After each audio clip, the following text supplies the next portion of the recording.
Erim vafot etgan. O'g'lim bor dedi. 15 ga kirgan dedi. Qur'on tilovatini zo'r o'rgangan.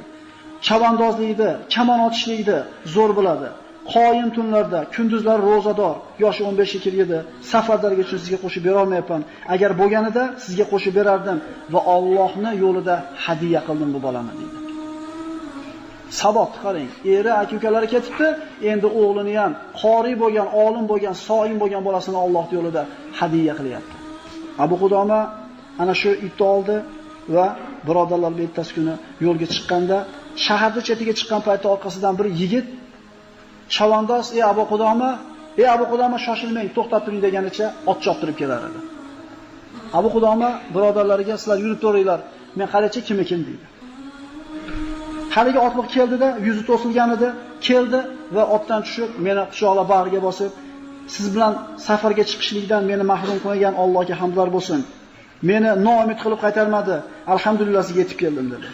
Shunda Abu Qudoma, birodar siz kim bo'lasiz? Sizni tanimayapman. Yuzingizdagi pardangizni olsangiz dedi. Yuzdagi niqobini oldi.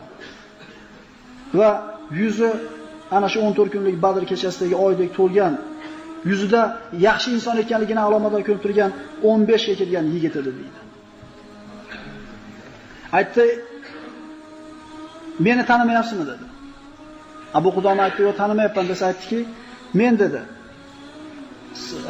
"Soch bergan, ana shu ip bergan ayolning o'g'liman" dedi. "Otang bormi" dedi. "Otam Alloh dedi shahid bo'lgan" dedi. "Onangchi" dedi. "Onam bor" dedi. "Onangni rozi qilgin" dedi. "Onam o'sha ipni bergan ayol" dedi. "Va meni" dedi.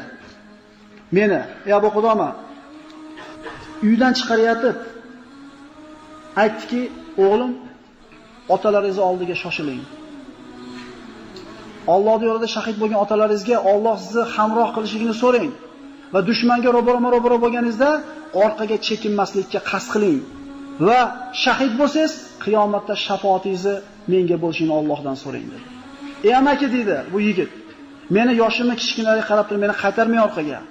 Men otni zo'r minaman, kamonni zo'r otaman, qilichni zo'r o'ynataman, qoriyman, Rasulullohning sunnatini to'liq bilaman. Meni shahodatdan, shahidlikdan man qilmang" dedi. "Otam va og'a-inilarim oldiga borishingdan meni to'smang" dedi. Eshitdim, shahid o'zini oilasidan 70 kishini jannatga yetalab kirib ketishlikka qodir bo'ling. Mana shu marhamatdan meni mahrum qilmang dedi. Sayyidi va Mavlay. Onam meni kuzatib chiqaryapti, bag'riga bosib, "Parvardigorim, Mavloyim bir dona bo'lgan, ko'zimni quvonchi bo'lgan, qalbimni chechagi bo'lgan farzandimni sen yo'lingda jo'natyapman, hadiyamni qabul qilgin" deydi. Abu Qudoma bu yetti so'zini eshitib